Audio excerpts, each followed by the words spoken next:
بارہا ہم ایک بات آپ کے سامنے عرض کرتے ہیں کہ اسلام میں کسی بھی عمل کو صحیح یا غلط ثابت کرنے کے لیے اصول اور ضابطے ہیں، نہ کہ صرف کہنے ماتر سے کسی عمل کا فیصلہ ہو جاتا ہے۔ آپ سبھی حضرات کے علم میں ہیں کہ کچھ ہفتوں سے ایک مسئلہ سوشل میڈیا پر بہت پھیلا ہوا ہے کہ ڈاکٹر اشرف آصف جلالی نے حضرت فاطمہ الزہرا رضی اللہ تعالی عنہا و سلام اللہ علیہا کی شان میں گستاخی کری ہے لفظ خطا بول کر۔ میرے بھائیوں، اسلام میں اختلافی رائے شروع سے ہے اور رہے گی بھی،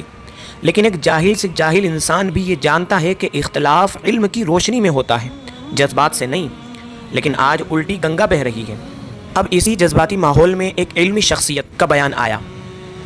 جن کی شخصیت اور علم کے بارے میں مجھے بتانے کی ضرورت نہیں،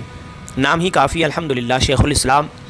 جانشین سرکار صدر الشریعہ سلطان الاساتذہ امیر المؤمنین فی الحدیث محدث کبیر سرکار مفتی ضیاء المصطفیٰ حفظہ اللہ تعالی۔ حضرت کا ایک بیان آیا اس تعلق سے۔ حضرت نے کہا کہ ڈاکٹر جلالی کو ایسا نہیں بولنا چاہیے تھا اور ان کو رجوع کرنا چاہیے۔ اب یہ حضرت نے کہا جس کو آپ کے داماد محترم مفتی شاہد رضا امجدی صاحب قبلہ حفظہ اللہ تعالی نے اپنے زبان میں بیان کیا۔ پہلے تو میں صاف طور پر یہ بات عرض کر دوں کہ میرا مقصد معاذ اللہ استغفر اللہ حضرت کے قول کا رد کرنا نہیں، اور میری اوقات ہی کیا جو میں حضرت کے لیے ایک لفظ بھی بول سکوں۔ اصل مسئلہ کیا ہوا کہ حضرت تک بات پوری گئی ہی نہیں ہے، بلکہ پہنچائی گئی ہی نہیں ہے۔ آپ میری صرف 2 منٹ کی بات کو غور سے سنیں، آپ کو انشاءاللہ سب سمجھ میں آئے گا کہ کئی بار اگر سوال ادھورا ہوتا ہے تو اس کا جواب بھی ادھورا ملتا ہے، اور اس میں سوال کرنے والے کی غلطی ہوتی ہے، نہ کہ جواب دینے والے کی، کیونکہ اس نے تو جو سوال آیا اس کے حساب سے جواب دینے کی کوشش کری ہے بس۔ جیسا کہ ایک بار ایسا ہوا بھی تھا، اور وہ سرکار محدث کبیر ہی کی بات تھی۔ وہ ہے قلندری مسجد کا مسئلہ، جس میں حشمتیوں نے بہت زیادہ ہلہ مچایا تھا کہ محدث کبیر نے غلط مسئلہ بیان کیا وغیرہ، وہ آپ جانتے ہیں۔ حالانکہ اہل علم جانتے ہیں کہ غلطی سوال پوچھنے والے کی تھی، نہ کہ حضرت کی۔ سوال میں خیانت تھی، یہ حضرت کو تھوڑی پتہ تھا۔ آپ نے تو سوال کے حساب سے قرآن و سنت کی روشنی میں جواب دے دیا، پھر بھی حضرت نے بعد میں اس سے رجوع فرمایا تاکہ انتشار نہ پھیلے، حالانکہ حضرت اپنی جگہ پر صحیح تھے الحمدللہ۔ اسی طرح یہاں بھی اس مسئلے میں یہی ہوا کہ ڈاکٹر جلالی کی پوری بات ہی نہیں بتائی گئی، اور یہ بات میں اس لیے کہہ رہا ہوں کہ انشاءاللہ اس کو میں ابھی ثابت بھی کروں گا حضرت ہی کی آڈیو سے کہ حضرت کو پوری بات بتائی ہی نہیں گئی، اور اس وجہ سے حضرت کا جواب وضاحت کے ساتھ نہیں ہے۔ اس کو کوئی بھی غلط نہ سمجھے کہ میں حضرت کی جو ہے معاذ اللہ رجوع والی بات کو غلط کہہ رہا ہوں، نہیں، میں صرف یہ کہہ رہا ہوں کہ ایک تو حضرت کو پوری بات نہیں بتائی گئی، دوسرا حضرت نے جواب وضاحت سے نہیں دیا۔ اب میں اس کو دلیل سے سمجھاؤں۔ دیکھیں، اس کلپ میں شروع میں حضرت نے کہا کہ ان کو یہ لفظ استعمال ہی نہیں کرنا چاہیے تھا، بلکہ یہ کہہ دیتے کہ جب باغ فدق کا مطالبہ کر رہی تھی تب انہیں حدیث کا علم نہیں تھا۔ پھر آگے حضرت نے کہا کہ یہ خطا نہیں، بلکہ اگر حضرت فاطمہ بار بار کہتی رہتی تو خطا ہوتی۔ تو حضرت نے برجستہ یہی ارشاد فرمایا کہ ان کو یہ لفظ استعمال کرنا ہی نہیں چاہیے تھا، ان کو استعمال ہی کرنا تھا یہاں پر۔ تو یہ لفظ استعمال کرتے کہ جب انہوں نے سیدنا صدیق اکبر رضی اللہ تعالیٰ عنہ سے باغ فدق میں اپنا حصے کا مطالبہ فرمایا، تو اس وقت رسول کائنات صلی اللہ علیہ وسلم کی حدیث پاک کا انہیں علم نہیں تھا۔ خطا اس وقت مانی جائے اور تسلیم کی جائے جب کہ حضرت خاتون جنت رضی اللہ تعالی عنہا نے بار بار اس کا مطالبہ کیا ہو اور اپنے مطالبے پر وہ اڑی رہی ہوں۔ اب یہاں غور کریں، حضرت کہہ رہے ہیں کہ خطا نہیں ہے، اگر بار بار کہتی تب خطا ہوتی، حالانکہ اگر بار بار کرتی تو صرف خطا پر نہ ہوتی، خطا کار ہوتی معاذ اللہ، کیونکہ بار بار کرنا یہ تو جان بوجھ کر کرنا ہوا نا، جبکہ سامنے سے قول رسول آ گیا نا، تو جان بوجھ کر کیا ہوا کام، جبکہ اس کا علم بھی ہے کہ یہ حدیث آ گئی سامنے، اس کے بعد بھی جان بوجھ کر کیا ہوا کام، تو یہ تو پھر خطا اجتہادی نہیں بلکہ یہ تو غلطی ہو جاتی، اور اس چیز کو حضرت بھی سمجھ رہے ہوں گے۔ اسی لیے حضرت نے بار بار والی مثال دی۔ اس سے یہ بات صاف ظاہر ہے کہ ان کو یہ چیز بتائی ہی نہیں کہ ڈاکٹر جلالی نے یہ نہیں کہا کہ انہوں نے کری، بلکہ یہ کہا ان سے انجانے میں یہ عمل ہوا اور اس پر ثواب بھی ہے۔ لفظ خطا وہ مخصوص اجتہادی خطا، وہ جو کہ عیب نہیں، وہ جو کہ گناہ نہیں، وہ جو کہ ایک اجر و ثواب ہے۔ اور پھر ان کو یہ نہیں کہنا چاہیے تھا، یہ بھی ادھوری بات بتانے پر ہی بولا گیا کیونکہ ڈاکٹر جلالی نے تو خود اس بات کو مانا ہے کہ یہ لفظ عام طور پر کہنا جائز نہیں۔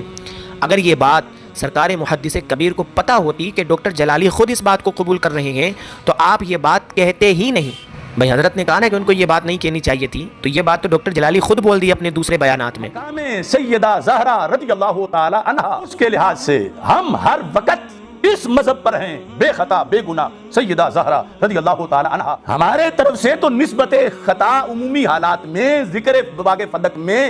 جائز ہی نہیں، نہ ہم کرتے ہیں۔ ساتھ ہی ساتھ حضرت نے یہ بھی کہا کہ ڈاکٹر جلالی رجوع کریں، تو رجوع کس چیز کا؟ گستاخی کا، خلاف احتیاط الفاظ کا، ادب کے خلاف الفاظ کا، یا کفریہ الفاظ کا؟ یہ وضاحت حضرت نے نہیں کی، یا پھر صحیح تو مان رہے ہیں لیکن انتشار کی وجہ سے رجوع کر لے۔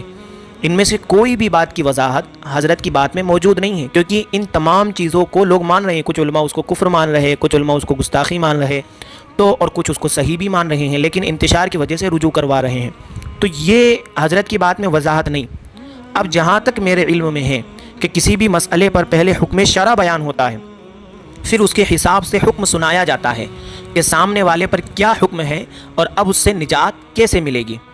اور جو میں یہ کہہ رہا ہوں کہ حضرت تک یہ بات پوری پہنچی ہی نہیں، ڈاکٹر جلالی کی پوری باتیں حضرت کو سنائی ہی نہیں گئی، اس کی سب سے بڑی دلیل حضرت کی ویڈیو کے آخری 30 سیکنڈ سے معلوم ہو جاتی ہے۔ حضرت جس میں کہہ رہے ہیں کہ اگر بار بار کہہ رہے ہیں تو اب جلالی صاحب خود خطا پر ہیں۔ سنیں، اس لیے یہاں پر جو ہے وہ بار بار اگر خطا کا ذکر کر رہے ہیں تب تو اب وہ خطا پر ہیں، جبکہ یہ بات سراسر جھوٹ پر مبنی ہے، کیونکہ ڈاکٹر جلالی بار بار تو دہرائے ہی نہیں، بلکہ وہ تو دوسرے تیسرے دن ہی جو ہے بیان ریکارڈ کروا دیے تھے کہ آگے سے یہ لفظ نہیں بولا جائے گا بلکہ اس کی جگہ دوسرا لفظ بولا جائے گا۔ آپ خود سنیں، لفظ امکان خطا یا پھر اس کی آگے تشریح، اس کی بھی یہ بھی نہ بولے جائیں تو ہم جواب میں لفظ خطا، چونکہ کچھ عوام کو اس میں گمراہ کیا جا رہا ہے، عوام تو کیا خواص کو بھی، تو ہم جواب میں لفظ خطا لائے بغیر کہیں گے کہ سیدہ معصومہ نہیں ہے اور ابو بکر صدیق ظالم نہیں ہے۔ جو لفظ مشروط طریقے سے محمود معنی میں مخصوص وقت کے لیے جواب دیتے وقت بولا گیا، ہم نے اس لفظ کی جگہ اب اور لفظ لکھ کے عوام کو کوئی مغالطہ نہ دے، یہ نعرہ لگا دیا بے خطا بے گناہ سیدہ زہرا رضی اللہ تعالی۔ تو ڈاکٹر جلالی تو خود اس بیان کو کرنے سے منع کر رہے ہیں دوبارہ، پھر بھی ان کے خاتے میں یہ بات ناانصافی نہیں تو کیا ہے، اور یہ ادھوری بات بتانا نہیں تو کیا ہے، کیونکہ ڈاکٹر جلالی خود بول دیے کہ آگے سے نہیں بولا جائے گا، جبکہ یہاں بولا جا رہا ہے کہ اگر وہ بار بار بول رہے ہیں تو خطا پر ہیں۔ پتہ چلا حضرت کو علم ہی نہیں اس بات کا۔ اب اگر یہ کلپ حضرت تک پہنچا دی جاتی تو پھر بات کہی ہی نہیں جاتی، کیونکہ یہ بیان ڈاکٹر جلالی نے 19 جون کو ہی دے دیا تھا، جبکہ حضرت کا بیان اس کے لگ بھگ 4 سے 5 دن کے بعد آیا ہے، جو کہ کافی وقت ہوتا ہے کسی بھی مسئلے پر غور کرنے کے لیے۔ لیکن اگر غور نہیں کرنا، صرف فتویٰ لگانا ہے، یہ میں حضرت کے لیے نہیں بول رہا، کیونکہ حضرت تک تو بات پہنچی ہی نہیں، تو حضرت کو غلط کیسے بھی نہیں کہا جائے گا۔ تو میں یہ کہتا ہوں صرف کہ پھر بھی اگر غور نہیں کرنا، صرف فتویٰ لگانا ہے تو پھر اس کا کوئی علاج نہیں۔ اب حضرت کی بارگاہ میں یہ گزارشات بھجوائی جائے کہ حضرت آپ پورے معاملے پر غور کریں اور اس کے بعد دلائل سے اپنا حکم سنائیں کہ ڈاکٹر جلالی اگر واقعی غلط ہیں تو ان کے اوپر حکم شرعی بیان کیا جائے اور اس کے بعد ان سے مطالبہ کیا جائے، اور اگر اس کے بعد بھی ڈاکٹر جلالی نہیں مانتے ہیں تو پھر کھلے طور پر رجوع چھوڑے ڈائریکٹ ان کا بائیکاٹ کیا جائے۔ صرف بات یہ ہے، لیکن ادھوری بات سے اگر آپ کوئی بات منوانا چاہیں، کوئی بات کرنا چاہیں تو یاد رکھیے اس سے انتشار مزید پھیلے گا۔ یاد رکھیے کہ ہمارا حضرت کو معاذ اللہ ہم برا سوچ بھی نہیں سکتے، اور آپ کے داماد کو بھی ہم غلط نہیں بول سکتے، کیونکہ آپ کے داماد تک بھی پوری بات نہیں پہنچی ہے، کیونکہ شروعات میں ہی حضرت کی کلپ کو کاٹ چھانٹ کر پیش کیا گیا اور وہی وائرل ہو رہی ہے۔ باقی آپ اس ویڈیو کو خوب شیئر کریں، اور اگر ہماری اس میں کوئی غلطی ہو تو آپ ہماری بھی اصلاح فرما سکتے ہیں۔